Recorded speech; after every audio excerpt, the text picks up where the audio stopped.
Assalamualaikum warahmatullahi wabarakatuh. Saya Risha Syafitra, NPM 2775556 dari Prodi Akuntansi Perpajakan Politeknik Negeri Lampung. Saya di sini akan menjelaskan tentang kerangka dasar penyajian dan penyusunan laporan keuangan. Kerangka dasar penyajian dan penyusunan laporan keuangan merupakan konsep-konsep yang menjadi dasar penyusunan dan penyajian laporan keuangan untuk tujuan umum. Kerangka konseptual. Kerangka konseptual akuntansi merupakan sekumpulan konsep-konsep yang mendasari pelaporan keuangan. Yang dimaksud konsep-konsep dasar pelaporan keuangan yaitu gagasan serta ide mengenai apa yang harusnya dilaporkan dalam laporan keuangan serta bagaimana melaporkannya. Tujuan dasar kerangka konseptual. Yang pertama, sebagai acuan komite penyusun standar akuntansi keuangan dalam menjalankan tugasnya. Yang kedua, untuk penyusunan laporan keuangan. Yang ketiga, auditor dalam memberikan pendapat mengenai laporan keuangan. Yang keempat, para pemakai laporan keuangan dalam menafsirkan informasi yang disajikan dalam laporan keuangan. Yang kelima, meningkatkan pemahaman dan keyakinan pemakai terhadap arti penting laporan keuangan. Yang keenam, meningkatkan keterbandingan dan comparability dari laporan keuangan. Kerangka konseptual menurut PSAK. Kerangka konseptual menurut PSAK Pernyataan Standar Akuntansi Keuangan terdiri dari yang pertama, pengguna laporan keuangan. Yang kedua, tujuan laporan keuangan. Yang ketiga, asumsi dasar. Yang keempat, karakteristik kualitatif. Yang kelima, konsep pengakuan dan pengukuran unsur laporan keuangan. Yang keenam, konsep pemeliharaan modal. Pengguna dan tujuan laporan keuangan. Pengguna laporan keuangan terdiri atas yang pertama, ada investor, menilai entitas dan kemampuan entitas membayar dividen di masa mendatang. Investor dapat memutuskan untuk membeli atau menjual saham entitas. Yang kedua, karyawan, kemampuan memberikan balas jasa, manfaat pensiun, dan kesempatan kerja. Yang ketiga, ada pemberi jaminan, kemampuan membayar utang dan bunga yang akan mempengaruhi keputusan apakah akan memberikan pinjaman. Yang keempat, ada pemasok dan kreditur, kemampuan entitas membayar liabilitasnya pada saat jatuh tempo. Yang kelima, ada pelanggan, kemampuan entitas menjamin kelangsungan hidupnya. Yang keenam, ada pemerintah, menilai bagaimana alokasi sumber daya. Yang ketujuh, ada masyarakat. Asumsi dasar dalam penyusunan laporan keuangan. Asumsi dalam penyusunan laporan keuangan digunakan sebagai konsep dasar yang melandasi penyusunan laporan keuangan. Berdasarkan asumsi ini, laporan keuangan disusun dan diharapkan dapat memenuhi tujuan laporan keuangan. Basis akrual merupakan yang mendasari penyusunan laporan keuangan. Berdasarkan konsep akrual, pengaruh transaksi dan peristiwa lain diakui pada saat terjadinya, bukan pada saat kas diterima atau dibayarkan. Karakteristik kualitatif. Karakteristik kualitatif merupakan suatu syarat yang harus dipenuhi agar suatu informasi dapat digunakan dan berguna bagi pemakai informasi. 4. Karakteristik kualitatif menurut PSAK. Yang pertama, dapat dipahami. Laporan keuangan harus dapat dipahami oleh para pemakai agar dapat digunakan untuk pengambilan keputusan. Yang kedua, ada relevan. Informasi dikatakan relevan apabila informasi tersebut mempengaruhi keputusan ekonomi pemakai, sehingga dengan membantu mengevaluasi peristiwa masa lalu, masa kini, atau masa depan, menegaskan atau mengoreksi hasil evaluasi di masa lalu. Yang ketiga, ada keandalan.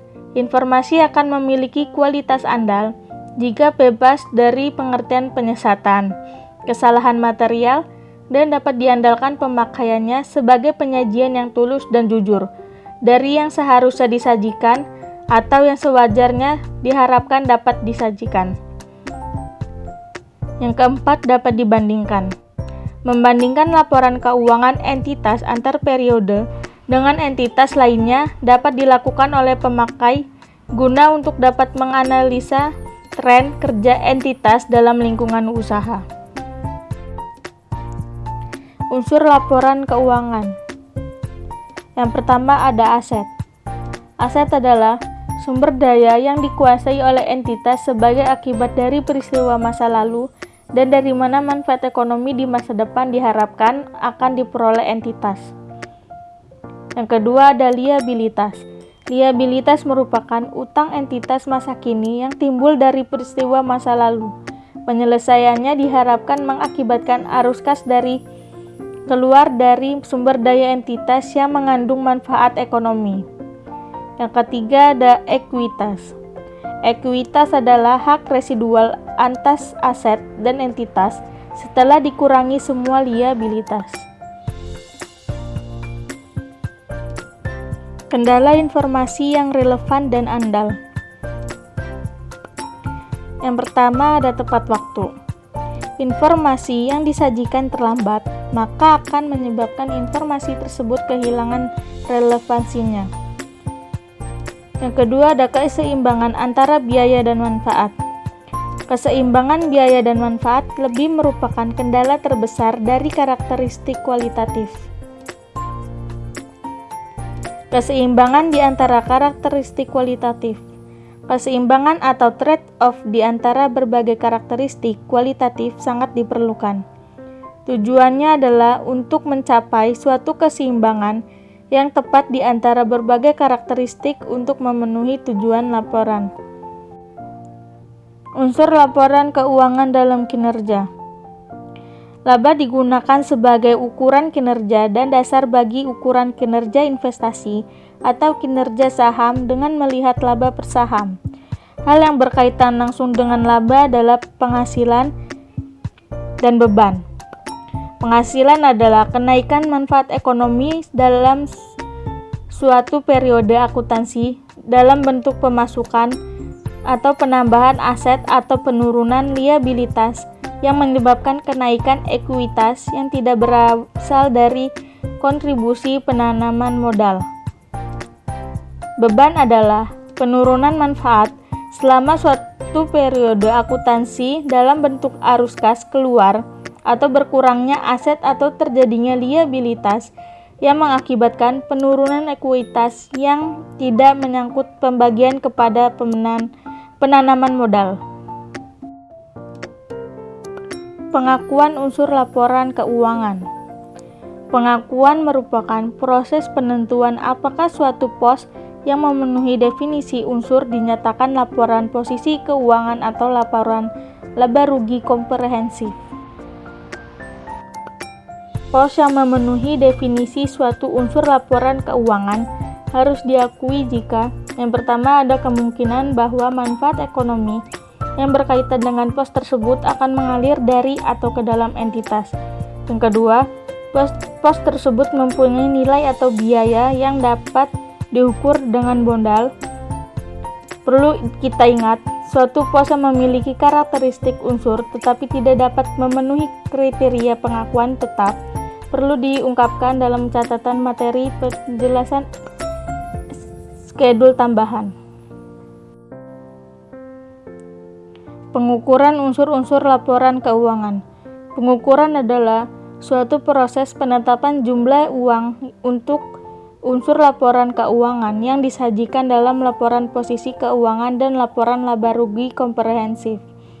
Proses ini menyangkut pemilihan dasar pengukuran tertentu. Berbagai dasar pengukuran tersebut adalah yang pertama ada biaya histori. Biaya historis adalah biaya perolehan pada tanggal transaksi. Yang kedua ada biaya kini. Biaya kini adalah biaya yang seharusnya diperoleh saat ini atau pada saat pengukuran. Yang ketiga ada nilai relasi atau penyelesaian. Nilai relasi atau penyelesaian adalah nilai yang dapat diperoleh dengan menjual aset dalam pelepasan normal. Yang keempat ada nilai kini. Nilai kini adalah arus kas masuk neto di masa depan yang dapat diperoleh yang didiskonkan ke biaya kini dari pos yang diharapkan dapat memberikan hasil dalam pelaksanaan usaha normal. Konsep pemeliharaan modal. Konsep modal keuangan dianut entitas dalam penyusunan laporan keuangan. Pemeliharaan modal didasarkan pada kebutuhan pemakai laporan keuangan, di mana dalam konsep modal keuangan terdapat dua konsep yang mempengaruhi suatu penetapan modal.